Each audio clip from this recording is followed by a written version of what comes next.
L'anime commence avec le protagoniste, Yuta Azamura, qui a une journée occupée à cause de son travail. En rentrant chez lui, son père, Teishi Azamura, lui annonce qu'il va se remarier. Il lui raconte qu'il a rencontré la femme dans un établissement où son patron l'a emmené, et qu'elle a pris soin de lui quand il était ivre. Yuta lui demande si elle ne le trompe pas, ce à quoi Teishi répond que non, car elle n'est pas comme ça. Il lui fait également savoir qu'il la rencontrera ce soir, car ils se verront tous après le travail. Après cela, il se retire de l'autre côté de la cuisine, tandis que Yuta mentionne que tout cela est assez soudain. Néanmoins, il reste calme et dit à son père que si celui-ci est heureux, c'est ce qui importe, tandis que lui continuera comme d'habitude. Mais son père lui dit qu'il ne pense pas que cela sera ainsi, car il aura maintenant une petite sœur, la fille de sa future belle-mère. Plus tard, lors de la réunion, Yuta rencontre enfin la femme avec qui son père va se marier, appelée Akiko. Elle s'excuse de lui imposer cela alors qu'il est occupé par son travail, mais Yuta lui dit de ne pas s'inquiéter et se présente aux deux. Ensuite, Akiko présente sa fille, Saki Ayase. En la voyant, Yuta commence à murmurer avec son père, qui lui explique que Saki a apparemment son âge, qu'elle aura 17 ans cette année et qu'elle est en deuxième année de lycée, bien que Yuta ait son anniversaire une semaine plus tôt. Akiko s'excuse pour la confusion, car depuis qu'elle a grandi, Saki ne la laisse plus lui prendre de photos, expliquant qu'elle ne sait pas pourquoi mais qu'elle ressort toujours mal dessus. Un peu plus tard, Yuta et Saki parlent en privé en se dirigeant vers la zone de boisson. Elle lui dit qu'elle est maintenant plus tranquille puisqu'ils vont vivre ensemble à partir de maintenant et qu'elle avait peur qu'il soit une mauvaise personne. Yuta lui répond qu'il ne le sait pas encore, car les pires personnes portent souvent un masque de saint. Saki lui fait savoir qu'elle a entendu dire qu'il travaille presque tous les jours pour payer ses études universitaires et qu'il obtient de bonnes notes, mais Yuta lui dit qu'il y a beaucoup de criminels intelligents. Elle rit en entendant cela et après, ils sortent pour continuer à parler. Elle lui dit qu'avant que leurs parents sortent, elle veut lui dire quelque chose que seuls ils peuvent comprendre. Surprise par sa confiance en si peu de temps, Saki lui dit que son humeur, sa façon de parler et ses expressions lui font penser qu'il n'a pas beaucoup de passion pour quoi que ce soit. C'est pourquoi elle croit qu'il comprendra ce qu'elle va lui dire. Après une pause, elle lui dit qu'ils ne doivent rien attendre l'un de l'autre. Yuta répond qu'il se sent maintenant plus tranquille et qu'il peut respirer sereinement pour la première fois. Cela la surprend, mais elle finit par dire la même chose, étant d'accord. Le dimanche, Teishi est très occupé à nettoyer la maison car il reste peu de temps avant que les deux femmes arrivent pour commencer à vivre ensemble. Il explique à Yuta qu'il est nerveux parce qu'il a laissé la chambre pour la fin et qu'en la nettoyant,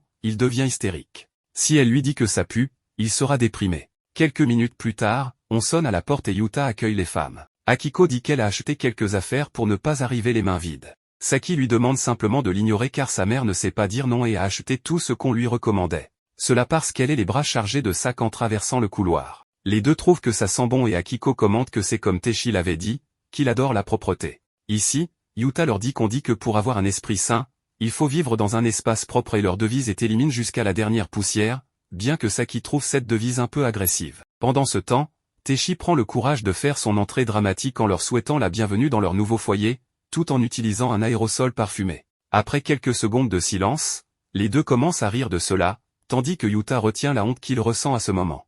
Maintenant, Yuta emmène Saki dans sa chambre en lui expliquant qu'ils ont mis le lit et les rideaux, mais ne savait pas quelle couleur elle aimerait, donc elle peut les changer. La table a été placée près de la fenêtre, donc si elle veut la déplacer, elle n'a qu'à le lui dire. Saki le remercie pour tout, trouvant sa chambre grande, bien que Yuta trouve cela normal. Elle lui raconte qu'avant, elle vivait dans un petit appartement de 10 mètres carrés et qu'elle n'avait pas de chambre à elle. Yuta pense que les deux dormaient ensemble sur des futons, mais Saki lui dit que non, car sa mère travaille de nuit et elles ont des rythmes de vie opposés, donc elle dormait seule. À ce moment-là, elle demande à Yuta pourquoi il est si tendu en parlant, ce à quoi il répond qu'il ne sait pas quoi dire. Saki lui rappelle qu'ils ont le même âge, donc il peut se détendre, mais Yuta lui fait remarquer qu'il agit ainsi précisément parce qu'ils ont le même âge.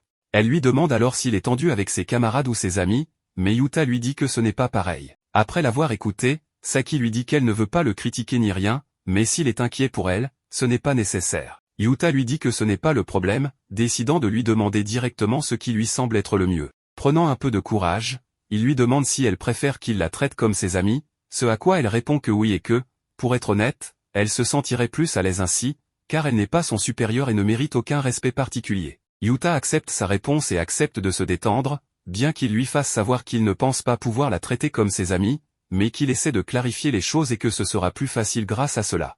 Avec tout clarifié, Saki rit un peu avant de dire que c'est exactement ce qu'elle pensait, appréciant qu'il puisse s'ajuster au fur et à mesure. Quand elle dit des choses comme ça à l'école, les autres se moquent d'elle, disant que cela ressemble à un contrat et ne la prennent pas au sérieux. C'est pourquoi elle s'est éloignée de tous, sauf un, mais cela lui est égal, car il ne valait pas la peine. Elle ne veut pas perdre de temps à aduler des gens qui ne font même pas l'effort de transmettre ce qu'ils pensent. Changeant de sujet, Yuta lui demande si elle veut qu'il l'aide à ranger ses affaires et elle lui dit qu'il est une bonne personne. Maintenant, tout le monde commence à arranger la maison petit à petit et elle trouve une vieille armoire sur laquelle il y a des autocollants d'animaux à une faible hauteur, laissant entendre que cela a été fait par un petit enfant, ce qui la trouve attendrissant. À un moment donné, Saki demande à Yuta de s'approcher, mais en le faisant, il trébuche. En raison du bruit généré, Akiko et Teshi vont dans leur chambre pour voir ce qui se passe. Quand Yuta se relève de sa chute, il se rend compte qu'il a un soutien-gorge dans la main, qu'il lance de surprise, et tout le monde rit en voyant cela. Alors que Yuta les regarde un peu gêné, il se rend compte en voyant ses affaires que Saki va à l'école Sisei. Elle lui confirme que oui, en lui demandant s'il est surpris parce qu'elle ne ressemble pas à une élève studieuse, ce à quoi Yuta répond que non, qu'en réalité, il est surpris parce qu'il étudie aussi là-bas. Il s'excuse pour cela, mais elle lui dit qu'il n'a pas besoin de le faire. Yuta lui dit aussi qu'à l'école, il essaiera de faire semblant de ne pas la connaître, mais Saki lui répond que cela ne la dérange pas, bien qu'elle suppose que ce sera mieux pour lui. Avant que Yuta puisse lui poser plus de questions à ce sujet, son téléphone commence à sonner. Saki lui demande de répondre, car cela ne la dérange pas que les gens répondent au téléphone devant elle. Yuta la remercie pour cela et se rend dans la salle de bain pour répondre à l'appel, où on lui demande de venir travailler immédiatement. Plus tard, il arrive à la librairie où il travaillait, alors qu'il est à la caisse avec sa collègue Shiori Yomiuri,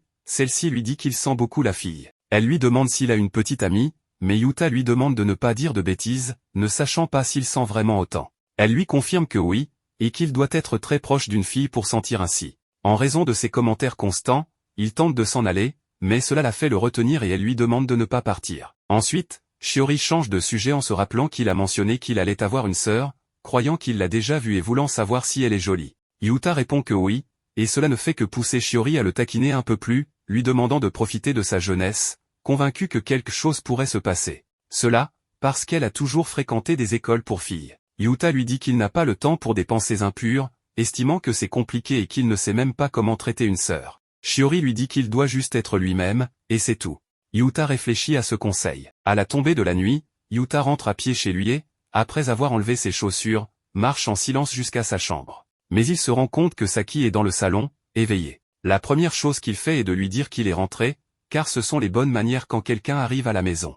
Elle ne dit pas grand-chose et s'excuse, expliquant qu'elle n'est pas habituée à recevoir quelqu'un à la maison, donc elle ne sait pas comment répondre. Yuta acquiesce sans dire un mot, ce qui pousse Saki à commenter qu'il est devenu très sérieux soudainement. Cela surprend un peu Yuta, mais elle lui demande de rester calme car elle n'a pas été maltraitée ni rien de tel. Elle lui raconte que sa mère rentrait à la maison quand elle était en cours, dormait, faisait ce qu'elle avait à faire et repartait avant qu'elle ne revienne. C'était leur routine. Yuta lui dit que cela semble montrer qu'elles s'entendent bien. Elle voit cela comme normal puisqu'elles sont mère et fille et qu'aller faire du shopping ensemble était amusant. Changeant de sujet, il lui demande si elle s'est déjà baignée et, voyant que ce n'est pas le cas, lui propose d'entrer en premier. Pendant que Yuta prend un bain, il se plonge dans ses pensées, montrant qu'il a un regard éteint. De son côté, Saki reste dans le salon à écouter la configuration intelligente de la salle de bain et la température. Une fois Yuta terminé de se baigner et habillé, il s'approche lentement de la chambre de Saki pour lui dire qu'il a fini et que la salle de bain est libre, montrant toujours une manière de parler assez tendue. Avant de partir, il lui souhaite une bonne nuit, et elle le remercie en lui souhaitant la même chose.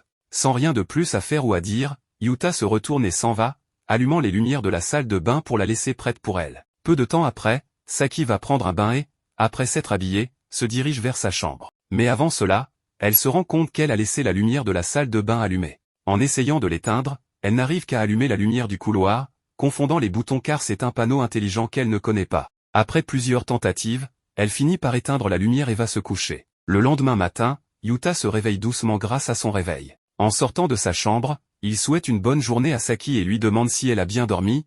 Elle est la seule à être à la maison à cette heure matinale. Elle répond que oui et le remercie d'avoir préparé le bain, car il était parfait, mais elle lui demande de ne pas le refaire ce soir car c'est du gaspillage d'eau.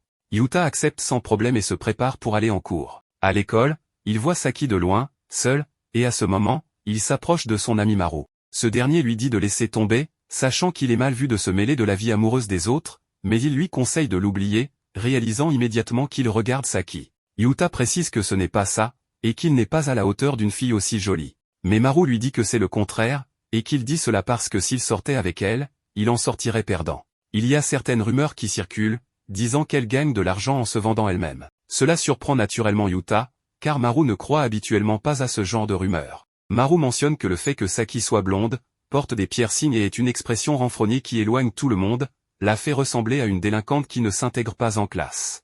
Certains jurent l'avoir vue sortir d'un motel, et l'un des garçons du club de baseball l'a invitée à sortir, mais Saki lui a répondu que les rumeurs étaient vraies et qu'elle ne voulait sortir avec personne. Yuta comprend à quoi Maru fait référence, car une seule accusation est suspecte, mais plusieurs similaires la rendent crédible. Après cela, Maru, ignorant tout cela, change de sujet en le taquinant à propos de sa nouvelle petite sœur. Il se dirige vers les vestiaires en voyant que c'est l'heure. Yuta se retrouve au club de tennis où une des filles s'amuse pendant son temps libre. Il remarque que Saki est là, mais à l'écart des autres. Il s'approche pour lui demander si elle sèche les cours. Cela surprend Saki, qui enlève ses écouteurs et lui demande pourquoi il parle. Yuta répond qu'il s'inquiète pour quelqu'un qu'il connaît et qui manque les cours, ce qu'elle prend pour un frère aîné sermonnant sa petite sœur. Il précise qu'il n'est pas là pour sermonner qui que ce soit, mais ne savait pas qu'elle avait aussi choisi le tennis. Saki lui explique que son amie Maya Narasaka est plus loin sur le terrain et qu'elle lui a dit qu'elle devrait choisir le même sport, ce qui est la raison pour laquelle elle est là, bien que ce ne soit pas la seule raison.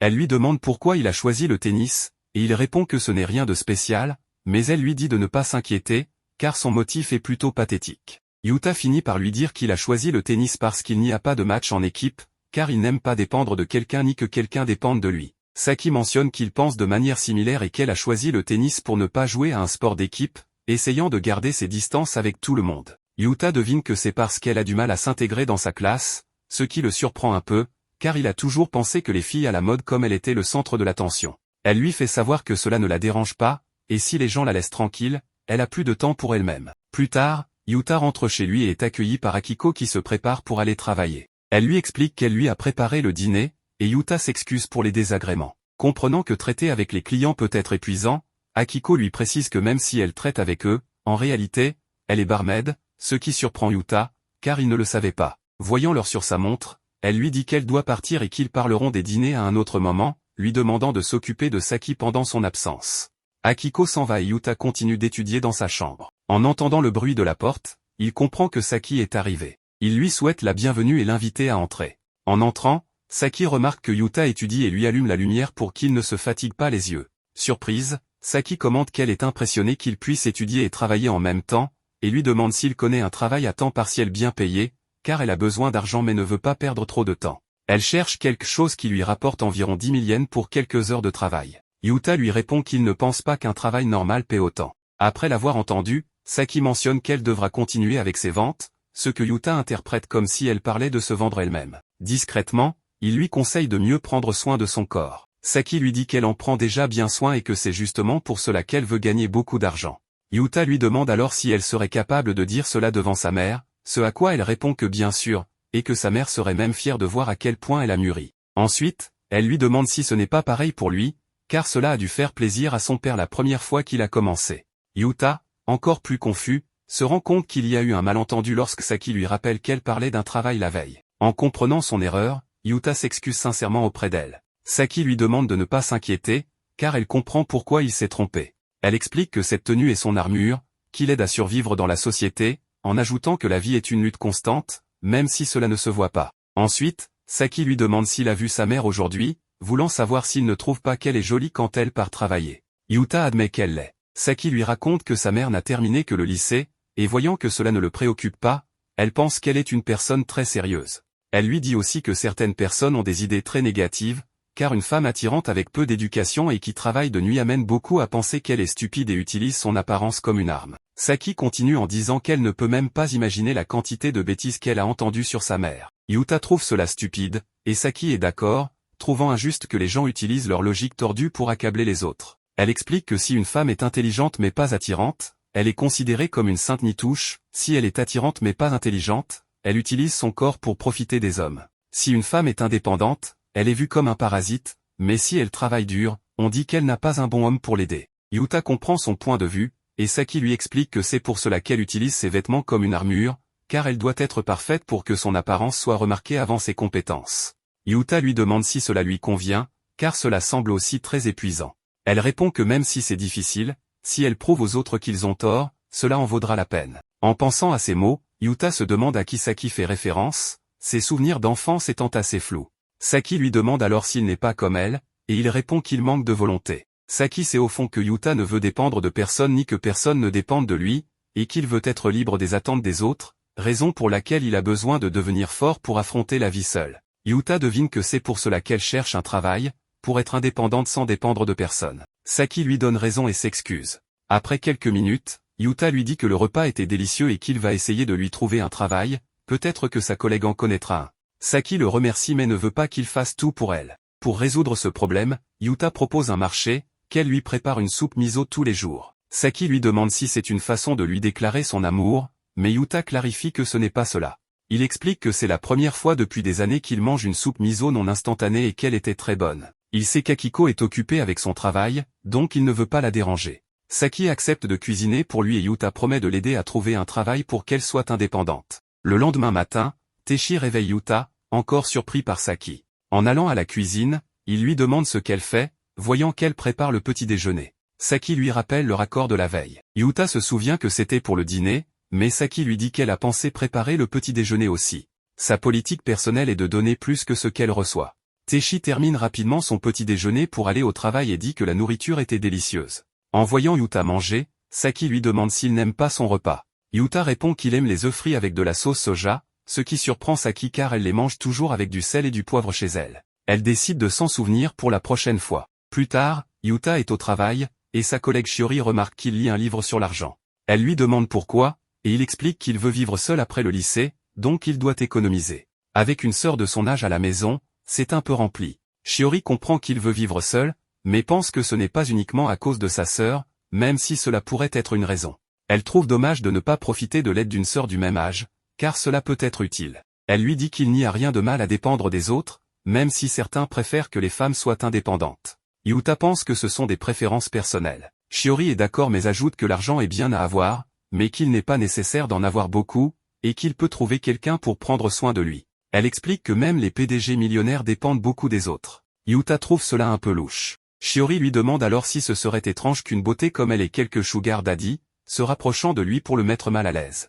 Et quand Yuta s'écarte impressionné, Shiori lui dit que c'était une blague et commence à rire. En laissant de côté les plaisanteries, elle lui conseille de songer à dépendre un peu plus de sa famille. De retour à la maison, Yuta raconte tout cela à Saki, y compris la meilleure façon de dépendre des autres, tout en continuant de chercher des options de travail. Saki mentionne qu'elle ne savait pas que Yuta avait des amis aussi proches et qu'elle le soutient entièrement, bien que Yuta ne comprenne pas ce qu'elle veut dire. Elle ajoute que Shiori semble être la typique fille gentille et intelligente, du genre grande sœur, et pense qu'elle a raison, mais préfère toujours être indépendante. Yuta lui demande si l'idée de dépendre de lui ou de leur père ne lui plaît pas. Saki répond que ce n'est pas ça, elle pense que ce sont de bonnes personnes et qu'elle pourrait compter sur eux, mais tout serait plus facile s'ils étaient des mauvaises personnes. Après avoir dit cela, elle s'excuse et le remercie pour le repas avant de quitter la table. Quand Yuta retourne dans sa chambre, il remarque un sac suspendu à la poignée de la porte, probablement laissé par Akiko. Le lendemain, chacun va à l'école de son côté, et à un moment, Yuta voit Saki marcher devant lui avec ses écouteurs,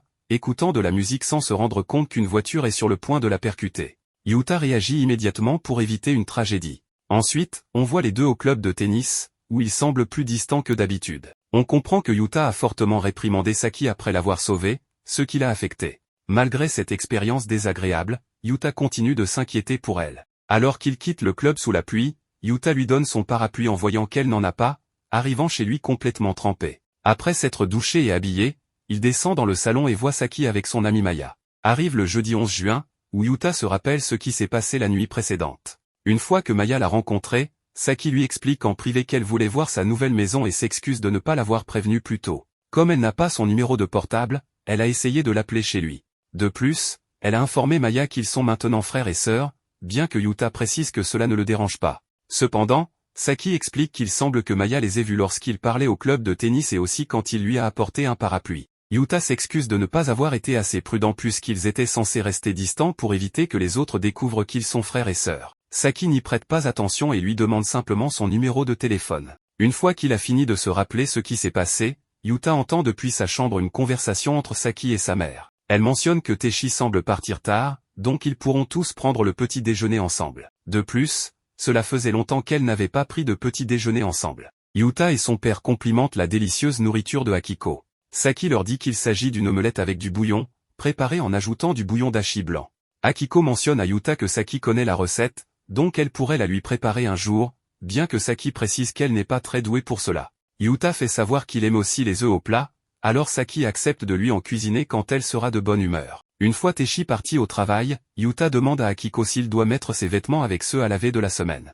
Elle lui répond qu'elle préfère laver elle-même les vêtements si cela ne le dérange pas. Yuta insiste pour aider, le fait de bon cœur, mais elle lui explique qu'il y a beaucoup de tissus délicats. Elle découvre également qu'il ne sait pas utiliser le filet de lavage, une poche en filet pour protéger les vêtements délicats. En raison de son ignorance, Yuta accepte de leur laisser cette tâche.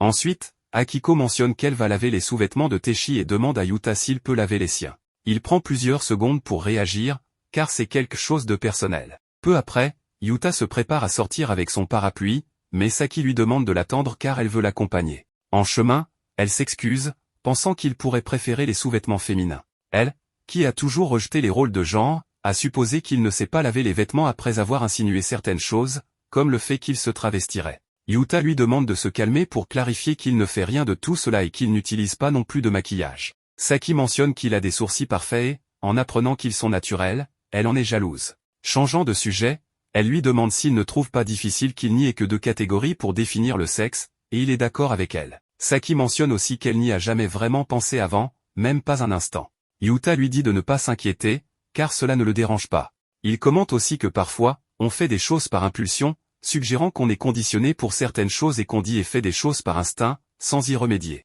Bien que réagir ainsi puisse être utile dans de nombreuses situations, Saki lui dit que les préjugés mènent à la discrimination.